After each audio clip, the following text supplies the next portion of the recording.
చాలా కాలం క్రితం భారతదేశంలో ఉన్న పవిత్ర నైమిసారణ్యంలో కులపతి సౌనక మహర్షి మరికొందరు ఋషులతో కలిసి సత్రము అనే మహాయజ్ఞాన్ని ప్రారంభించారు. ఈ యజ్ఞం 12 ఏళ్ల పాటు కొనసాగే విశేషమైనది. ఈ మహాయజ్ఞంలోకి రోమహర్షణుని కుమారుడైన ఉగ్రశ్రవసుడు అక్కడికి వచ్చాడు. ఎటువంటి ధర్మ సమస్యనైనా విప్పడంలోనూ, ఏ పురాణాన్నైనా అరటి పండులిచి చేతిలో పెట్టినట్లు చెప్పడంలోనూ అత్యంత నిపుణుడైన అతని రాకతో యజ్ఞవాటికకొక క్రొత్త కళ వచ్చినట్లయింది. అక్కడి వారంతా ఎంతగానో ఆనందించారు, ఆదరపూర్వకంగా ఆహ్వానించారు, అర్ఘ్యపాద్యాదులతో అపరిమితంగా గౌరవించారు. రవ్వంతా బడలికదీరి ఆయన సుఖాసీనుడైన అనంతరం అనేక మంది ఆయనను పరివేష్టించి కూర్చుని కుశల ప్రశ్నాధికాలు కొనసాగించారు. సూతముని, యజ్ఞ ప్రారంభ సమయానికే మీరు వస్తారని ఎంతో ఆశించారు. ఇంత ఆలస్యం ఎందుకు జరిగింది అని అడగగా, మహర్షులారా, మీ ఆహ్వానం చేరింది, అందులో లోపమేదీ లేదు. కాని అంతకు పూర్వమే నేను జనమేజయ మహారాజుచే నిర్వహించబడిన సర్పయాగానికి ఆహ్వానించబడి ఉండటంచేత అక్కడకు వెళ్లి ఇలా వస్తున్నాను. అదే ఆలస్యానికి కారణం అని బదులిచ్చిన ఉగ్రశ్రవసుడిని ఆశ్చర్యంగా చూస్తూ, రోమహర్షని, నువ్వు చెప్పిన సంగతి మాకు చాలా ఆశ్చర్యంగా ఉంది. జనమేజయుడు చాలా ధర్మ ప్రభువని, పాండవేయ వంశీయుడని విన్నాం. అటువంటి రాజు ఆచరించదగిన సత్యము, రాజసూయము, అశ్వమేధము మొదలైనవెన్నో యాగాలు ఉండగా ఆ రాజు ఈ సర్పయాగం ఎందుకు చేసినట్లు? ఎంతో బలమైన కారణం లేనిదే అటువంటి సవనం ఎవరూ చేయరుగదా? దయచేసి ఆ కారణం ఏంటో చెప్పు అని అడిగారు తాపసులు. కారణం లేకపోవడం ఏంటి మహర్షులారా? జనమేజయుడి తండ్రి అయిన పరీక్షన్నరపాలుడు పన్నగ ప్రభువైన తక్షకునిచే దష్టుడై మరణించాడు. అప్పుడీ రాజు పసివాడు కావడం వల్ల ఆ విషయాలేవీ వివరంగా ఎరగడు. ఇప్పుడు ఉదంకుడనే బ్రాహ్మణుడు వచ్చి ఆ కథలన్నీ కదిపి కాద్రవేయష్టికి ఆ రాజును ప్రేరేపించాడు అన్నాడు సూతుడు. ఆ ఉదంకుడెవరో, రాజనలాటి ఇష్టికెందుకు ప్రేరేపించాడో చెప్పు అని అడిగారు ఋషులు.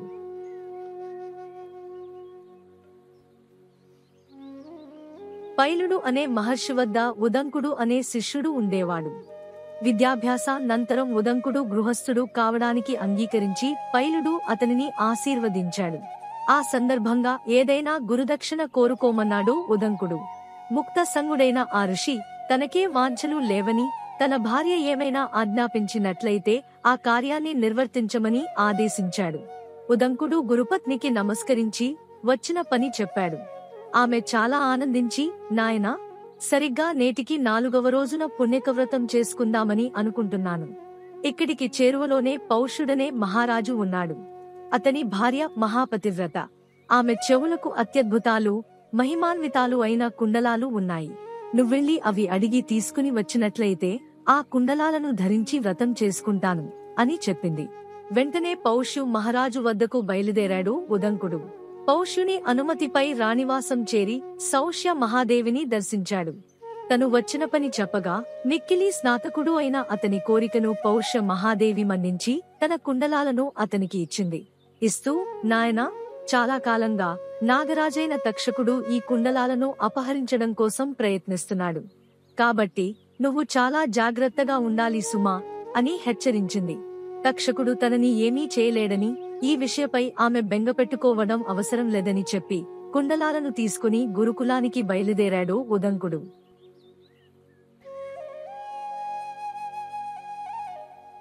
మార్గమధ్యంలో ఉదంకుడికి ఒక దిగంబర సన్యాసి తారసిల్లాడు. ఆ సన్యాసి క్షణం దృశ్యమవుతూ, మరుక్షణం అదృశ్యమవుతూ ఉదంకుడిని వెన్నెంటుతూనే ఉన్నాడు. కొంతసేపటికి ఉదంకుడొక కొలను వద్ద చేరి ఆ చెరువు గట్టుమీద ఒక పరిశుభ్రమైన స్థలంలో కుండలాలను ఉంచి తానా తటాకంలో దిగి ఆచమించసాగాడు.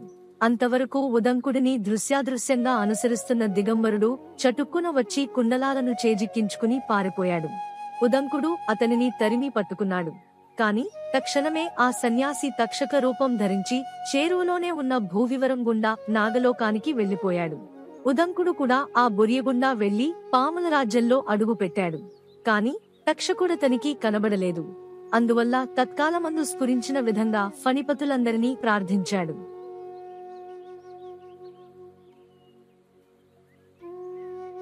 ఉదంకుడు తన ప్రార్థనలో ఆదిశేషుని మహిమను స్మరించాడు.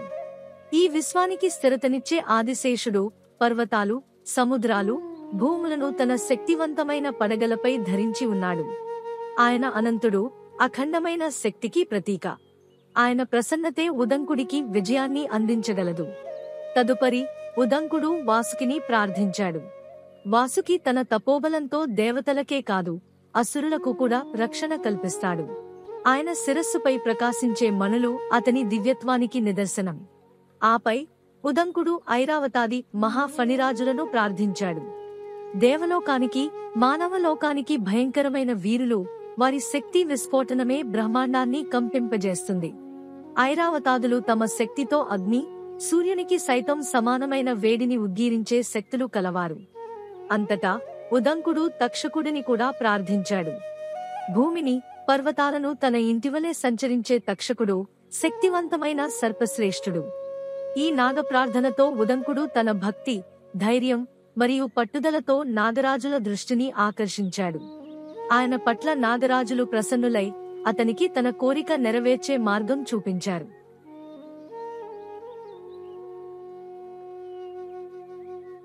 ఉదంకుడు ఉరగపతులను ప్రార్థించి తన చేతులు దోసిలు పట్టి నిలబడ్డాడు.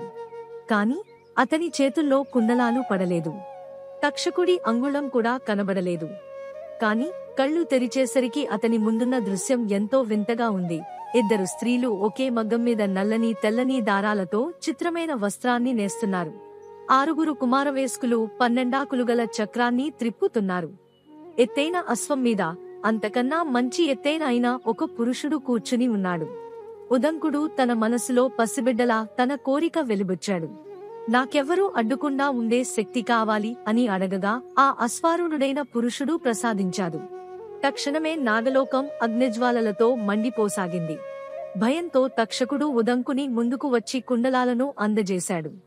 అశ్వారూఢుడైన పురుషుడు తన శక్తితో సైంధవ అశ్వాన్ని ఉదంకునికి అందజేశాడు. ఆ అశ్వం వెంటనే గురుకుల ద్వారం వద్ద ఉదంకుని దింపి అంతర్హితమైంది. గురుపత్నికి కుండలాలను అందించి ఉదంకుడు తన ప్రయాణంలో ఎదురైన దృశ్యాలు గురువుకు వివరించాడు. పిమ్మట గురువు ఆ ఇద్దరు స్త్రీలు పగలు, రాత్రులు, ఆ చక్రం సంవత్సరం అని, ఆ చక్రం త్రిప్పేవారు ఋతువులని, అశ్వంపై ఉన్నవాడు దేవేంద్రుడని, అతని గుర్రం అగ్ని అని వివరించాడు. గురువు వివరించిన అర్థం ఉదంకుని అంతరాంతరాల్లో స్పష్టమైంది. కాని తక్షకుడిపై అలనాటి పగ మాత్రం ఇంకా వదలలేదు. తన పగ తీర్చుకోవాలనే సంకల్పంతో ఉదంకుడు మహారాజు జనమేజయుని దగ్గరకు చేరుకున్నాడు.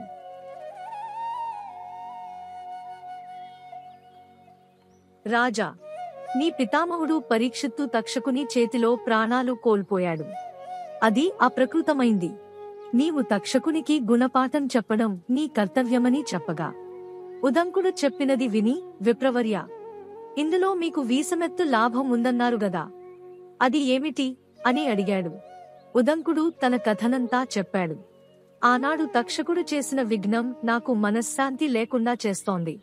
అందువల్ల నా తపో అధ్యయనాదులు సక్రమంగా కొనసాగటం లేదు. నువ్వు గనక పాములయాగం చేసి ఆ తక్షకుడిని, వాడి జాతి వాళ్ళని మసి చేసినట్లయితే నేను కుదుటబడ్డ మనస్సుతో వర్ణాశ్రమ ధర్మాలు నిర్వర్తించుకోగలుగుతాను. ఒక ముక్కలో చెప్పాలంటే నాకు తపోవిఘ్నం కలగకుండా చేయాల్సిన బాధ్యత కూడా రాజువైన నీదే. అదే నాకు లాభం అని తెలియపరిచాడు. మహారాజు జనమేజయుడు ఒక్క క్షణం ఆలోచించి మంత్రుల వంక తిరిగి, నా పితృపాదుల విషయమై ఈ బ్రాహ్మణుడు చెప్పినది సత్యమేనా? నిజమే అయితే ఆ దుర్ఘటన గురించి నాకు పూర్తి వివరాలు తెలియజేయండి అని ఆజ్ఞాపించాడు.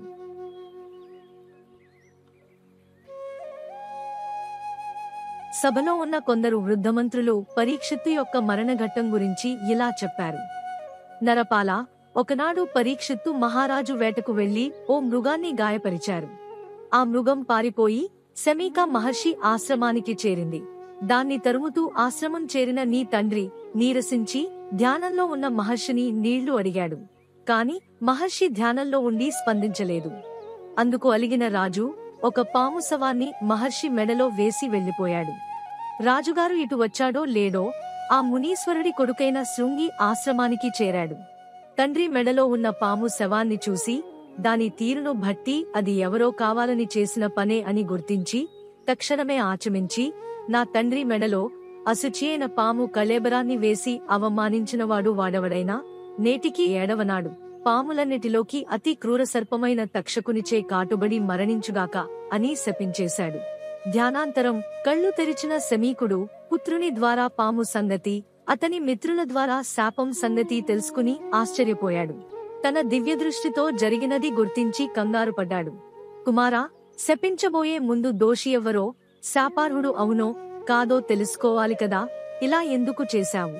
నీచేత శపించబడినవాడు ఈ దేశాన్నేలే రాజు. రాజును శపించడం, రాజ్యాన్ని అరాజకం చేయడం మన వంటి వారికి తగని పని. సరే, గతంగతః, కాలాన్ని ఎవ్వరూ మార్చలేరు అని గౌరముఖుడు అనే తన శిష్యుడి ద్వారా శాపం సంగతి నీ తండ్రికి కబురు చేశాడు మహర్షి. పరీక్షిత్తు శాపం గురించి తెలుసుకుని ఒంటరిగా కంచెలు ఉన్న భద్రమైన మందిరంలో పాలన సాగించాడు మహారాజు. అలా 6 రోజులు గడిచాయి. 7వ రోజున ఋషికుమార శాప నిర్వహణార్థం తక్షకుడు హస్తినాపురానికి రాసాగాడు. మార్గమధ్యంలో అతనికి కాశ్యపుడనే భూసురుడు కనిపించాడు. ఆ కాశ్యపుడు పాము మంత్రం వేయడంలో ఉద్దండుడని, తాను చంపబోయే పరీక్షిత్తుని రక్షించేందుకే వెడుతున్నాడని గ్రహించి తక్షకుడు అతనికి అడ్డం పడ్డాడు. తను కరచినవాడిని బ్రతికించడం ఎవరితరమూ కాదన్నాడు సర్పరాజు. తన మంత్రానికి తిరుగులేదన్నాడు మహీసురుడు. ఆ విషయంపై పంతం పెరిగి పాపరేడు చేరువలో ఉన్న వృక్షాన్ని కాటు వేశాడు తక్షకుడు. తక్షణమే ఆ వృక్షం బుగ్గికుప్పగా మారిపోయింది. ఆ చెట్టుని బ్రతికించమన్నాడు తక్షకుడు. కాశ్యపుడు మంత్రోచ్చారణ చేయడంతో వెంటనే ఆ చెట్టు సజీవమై పూర్వప్రకారం శోభిల్లసాగింది. ఆశ్చర్యపోయిన అహిరాజు ఆ బ్రాహ్మణుడు ధనార్థియే వస్తున్నాడని తెలిసి అతను కోరిన దానికన్నా అధికమైన ధనాన్ని ఇచ్చి హస్తినాపురం రాకుండా వెనక్కి మళ్లించేశాడు తక్షకుడు. అనంతరం తాను కరిపురం చేరి కొందరు నాగుల్ని మానవరూపాల్లో నీ తండ్రి వద్దకు పంపి కొన్ని పళ్ళు, దర్భలు రాజుకియండి అని తన అనుచరులకు ఆజ్ఞాపించి ఆ ఫలాలలోనే ఒక పండులో తానొక చిన్న క్రిమి రూపంలో ఒదిగి కూర్చున్నాడు. కామరూపులైన నాగులు, దర్భలు, ఫలాలు రాజుకిచ్చారు. నీ తండ్రి ఆ ఫలాలను భుజించబోయే సమయానికి అందులో ఉన్న భుజంగాధినాథుడు నిజరూపంతో బయటపడి నీ తండ్రిని కాటేసి చంపేశాడు. మంత్రులు అలా చెప్పగానే తిరిగి ఉదంకుడు, జనపతి, తండ్రికి జరిగిన అవమానానికి శృంగి శపించాడే అనుకో. ఆ ప్రకారం నీ తండ్రిని కాటువేయడం తక్షకుడి కర్తవ్యమే అనుకో. కాని రాజును బ్రతికించడానికి వచ్చే మంత్రవేత్తని ప్రలోభపరచి వెనకకు పంపడం ఎంత అధర్మమో ఆలోచించు. అంటే శాప నిర్వహణ కన్నా పరీక్షిత్తుని చంపడమే ప్రధానమనుకున్నట్లు తెలుస్తుంది కదా. అదలా ఉంచు. కామరూపుడైన ఆవిషజీవి రాజమందిరంలోకి మాయాపధాన ప్రవేశించాల్సిన అవసరమేమిటో ఆలోచించు. రాజా, నీ తండ్రిని చంపిన వాడిమీద పగదీర్చుకో. ఆ తక్షకుడి జాతిని మొత్తం తగలబెట్టేయి. అందుకు సర్పయాగం ఒక్కటే మార్గం అన్నాడు.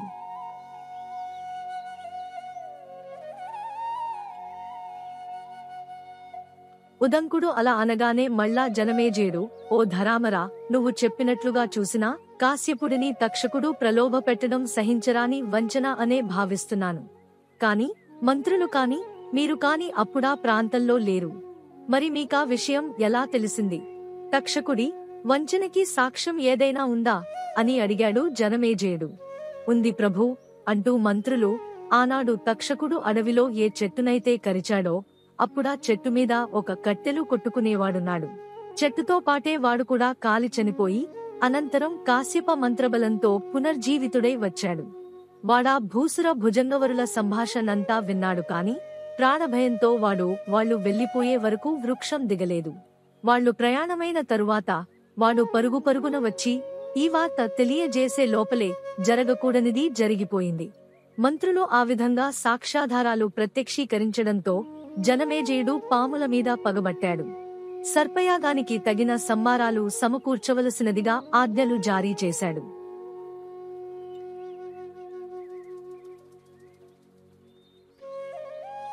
ఎప్పుడో పూర్వకల్పాలలో తప్ప విడిచి వర్తమాన కల్పాది నుండి అప్పటిదాకా ఎవరూ నిర్వహించని పన్నగ యజ్ఞానికి పని ప్రారంభించబడటం చకచకా కొనసాగడం జరిగిపోతోంది. దీక్షాకాలం సమీపించగానే జనమేజయుడు తన పట్టమహిషి అయిన వపుష్టాదేవితో కలిసి దీక్ష స్వీకరించాడు. ఎందరెందరో మహర్షులు యజ్ఞకార్య ధూర్వహులయ్యారు. చవన వంశవిఖ్యాతుడైన చండభార్గవుడు హోతగాను, కుత్సకులోద్దీపకుడైన జైమిని ఉద్గాతగాను, సార్యవుడు బ్రహ్మగాను, పింగళుడు అధ్వర్యువుగాను కూర్చున్నారు. పుత్రఛాత్ర సంయుతుడైన వ్యాసుడు, ఉద్దాలక, ప్రమతక, శ్వేతకేత, పింగళ, అసితదేవల, నారద, పర్వత, ఆత్రేయ, కుండ, జఠర, కాలఘట, వత్సగోత్రపు వృద్ధుడైన శృతస్రవ, కోహల, దేవశర్మ, మౌద్గల్య, సమసౌరభాది మహోత్కృష్ట ఋషులతో సదస్య స్థానాలు సాలంకృతాలయ్యాయి. సర్పసత్రం ప్రారంభమయ్యింది. నల్లని బట్టలు ఆచ్ఛాదించుకుని కూర్చుని ఉన్న యాజకుల నేత్రాలు హోమ ధూమాలతో ఎర్రబడి విచిత్ర భీతావహమైన వాతావరణం ఏర్పడసాగింది. హోతలు సమంత్రకంగా ఒక్కొక్క సర్సాన్ని ఆవాహన చేసి స్వాహ అంటుంటే పిలిచిన ప్రతి పాము వచ్చి ఆ అగ్నిగుండంలో బడి తగలబడిపోసాగింది. త్రుళ్ళుతూ దీనమైన స్వరాలతో సహాయార్థం అయిన వారిని పిలుచుకుంటూ పడగలెత్తి అటూ ఇటూ మిడిసిపడుతూ బుసలు కొడుతూ శిరోభాగాలతో వాళ్ళ భాగాలతో ఒకటొకటి విడలేమన్నట్లు చుట్టుకుంటూ తప్పించుకునే ప్రయత్నాలు చేస్తూ తప్పించుకోలేని దుఃఖంతో తామేమి కాబోతున్నామో తెలియక పడగలు వెప్పుకొని అటు ఇటు అయోమయంగా చూస్తూ హోమపు వేడి సెగతగలగానే కంగారు పడుతూ రకరకాల భంగిమల్లో భుజంగాలు నిప్పుల్లో పడిపోతున్నాయి. నల్లవి, తెల్లవి, నీలానివి, బంగారు రంగువి, ముసిలివి, పడుచువి, పసివి, ప్రౌఢత గలవి రకరకాల కూతలతో కూయెడుతూ వచ్చి యజ్ఞగుండంలో పడిపోతున్నాయి. ఏనుగు తొండాల వంటివి, ఏనుగులంత శరీరాలు కలిగినవి, పొట్లకాయలవలే సన్నటివి, చిన్నవి, యోజనాల పొడుగైనవి కూడా మంత్రబద్ధాలై అనూహ్య విధంగా అగ్నిలో ఆహుతులైపోతున్నాయి. అవి కాలుతున్న చప్పుడు, వాటి వస, మెదడులు కాలడం వల్ల వస్తున్న వాసన, రంగులు మారుతున్న హోమధూమాలతో ఆ ప్రాంతమంతా నిండిపోయి ఉంది.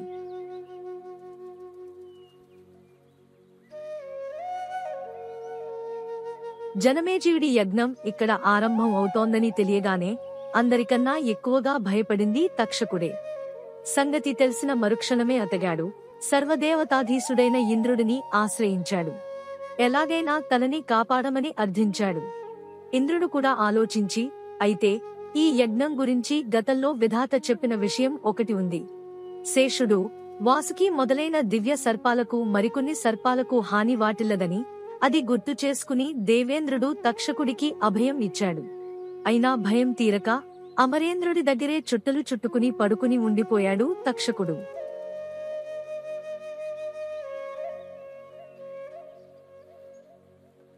సర్వరహస్యవేత్తవైన సూత మహారాజా భయంకరాగ్ని జ్వాలల్లో సృష్టి సమస్తంలోనూ అనుపమాన బలపరాక్రమవంతములైన పాములకు అలా దగ్ధమైపోయే గతి ఎందుకు పట్టింది?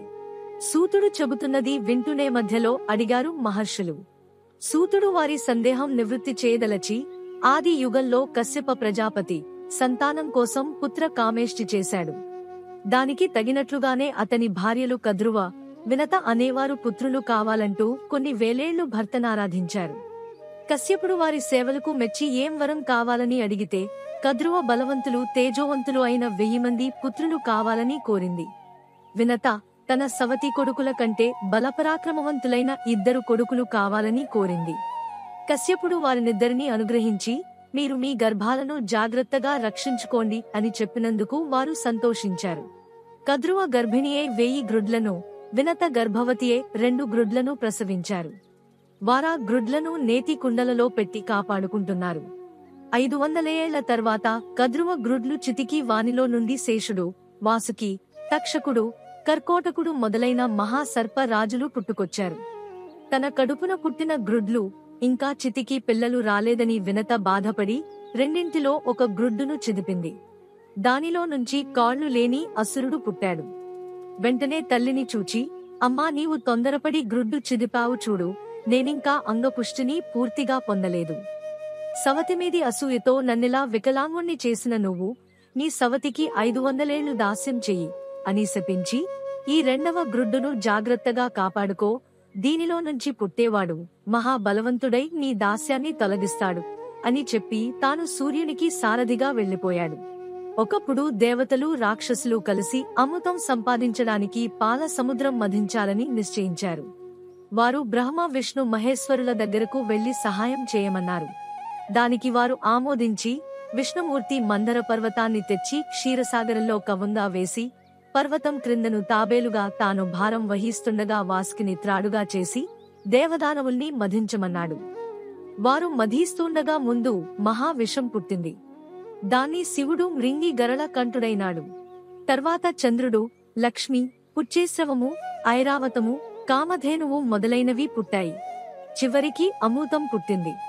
ఆ అమృత కలశమును రాక్షసులపహరించగా శ్రీహరి మోహిని రూపంతో వారిని వంచించి అమృతం దేవతలకు పోశాడు.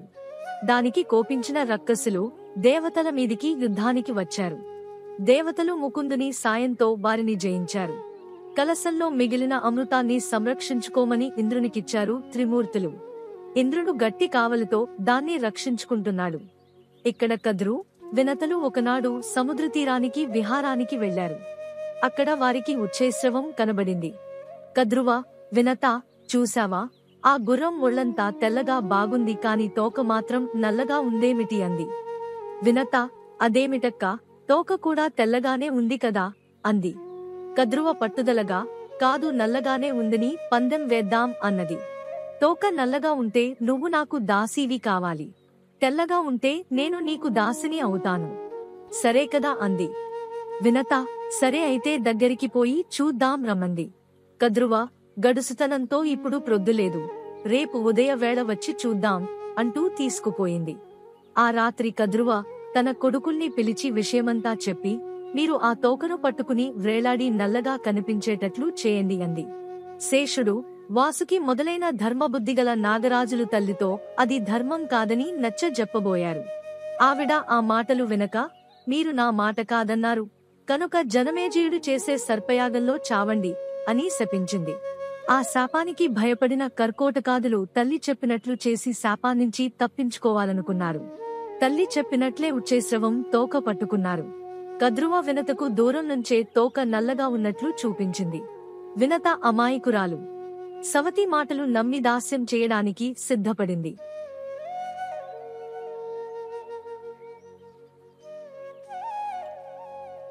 అలా దాదాపు 500 ఏళ్లు గడిచాక వినత కాపాడిన రెండో గ్రుడ్డు చితికి దానిలో నుంచి మహాబల సంపన్నుడైన పక్షిరాజు గరుత్మంతుడు జన్మించాడు.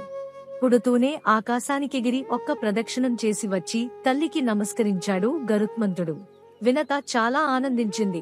కద్రువ, నాగులు కూడా గరుడుణ్ణి దాసీపుత్రుడంటూ పనులు చెబుతూండేవారు. కద్రువ నాగకుమారుల్ని వీపుమీద ఎక్కించుకుని షికార్లు త్రిప్పమనేది. గరుడు అలాగే చేసేవాడు. ఒకనాడు వాళ్లని వీపుమీద ఎక్కించుకుని సూర్యమండలం దాకా ఎగిరాడు. ఆ వేడికి నాగులంతా ఉడికిపోయి మూర్ఛపోయారు. అది చూసిన కద్రువ గరుడుణ్ణి అనరాని మాటలన్నది. ఇంద్రుణ్ణి ప్రార్థించి వర్షం కురిపించుకుని కొడుకుల్ని బ్రతికించుకుంది కద్రువ. సవతి తల్లి మాటలకు గరుడుని మనస్సు గాయపడింది. తల్లి దగ్గరకు వచ్చి, మనకీ దాస్యం ఎందుకు అని అడిగగా ఆమె వెనుకటి కథ అంతా చెప్పింది. అది విని గరుడు నాగుల దగ్గరకు పోయి, మీకేమిస్తే మమ్మల్ని ఈ దాస్యం నుంచి విడుదల చేస్తారు అని అడిగాడు. వారు మాకు దేవలోకం నుండి అమృత పాత్ర తెచ్చి ఇస్తే మీకింక దాస్యం చేసే పని ఉండదు అని అన్నారు. గరుత్మంతుడా సంగతి తల్లికి చెప్పి నమస్కరించి, అమృతం తేవడానికి వెడతాను, నాకు బలం రావాలంటే తిండి కావాలి, అదెక్కడుందో చెప్పు అని అన్నాడు. అందుకు ఆమె, నాయనా, సముద్రంలో నిషాదులని చాలామంది ఉన్నారు, వారు లోకానికి ఉపద్రవం తెచ్చిపెడుతున్నారు, వారిని భక్షించి వెళ్ళు, బ్రాహ్మణుణ్ణి మాత్రం తినకు అని అంది. అమ్మా, బ్రాహ్మణుణ్ణి గుర్తించడం ఎలా అని గరుడు అడగక, వినత, తండ్రి, బ్రాహ్మణుడైన వాడు నీ గొంతు కడ్డంపడి బాధిస్తాడు, అదే గుర్తు అంది. గరుడు సముద్రంలోని నిషాదులందర్నీ ఒక్క గుక్కలో మృంగాలని చూశాడు. కాని ఎవడో గొంతుకు అడ్డం పడ్డాడు. పైన తేయుడు, లోపల ఎవడో బ్రాహ్మణుడున్నాడు, అతడు బయటకు రావచ్చును అన్నాడు. నిషాద రూపంలో ఉన్న వాడొకడీవలికి వచ్చి, నేనే బ్రాహ్మణుణ్ణి, స్వజాతి భ్రష్టునై వీరిలో కలిసి బ్రతుకుతున్నాను, వెనక నా భార్య నిషాది కూడా ఉంది, మమ్మల్ని విడిచిపెట్టు అని అన్నాడు. ఆ దంపతులిద్దర్నీ విడిచి మిగిలిన నిషాదుల్ని భక్షించినాడు గరుడడు. అతడు తండ్రి దగ్గరకు వెళ్లి, తండ్రి, నా తల్లి దాస్య విముక్తి కోసం నేను అమృతం తేవడానికి వెడుతున్నాను. నిషాదుల్ని తిన్నా నాకు ఆకలి తీరలేదు, నాకు ఆహారం పెట్టు అన్నాడు. కశ్యపుడు కుమారుని ప్రయత్నానికి సంతోషించి ఇలా చెప్పాడు. విభావసుడు, సుప్రతీకుడు అనే అన్నదమ్ములు తండ్రి ఆస్తి పంచుకోవడంలో తగవులాడుకుంటూ అన్నగారు తమ్ముణ్ణి ఏనుగవు కమ్మని, తమ్ముడన్నను తాబేలువు కమ్మని శపించుకున్నారు. వారలా గజక్షపాలయుండి కూడా పూర్వ విరోధంతో ఇంకా పోరాడుతూనే ఉన్నారు. వారిని నీవు తిని నీ ఆకలి తీర్చుకో అని తండ్రైన కశ్యపుడు అన్నాడు.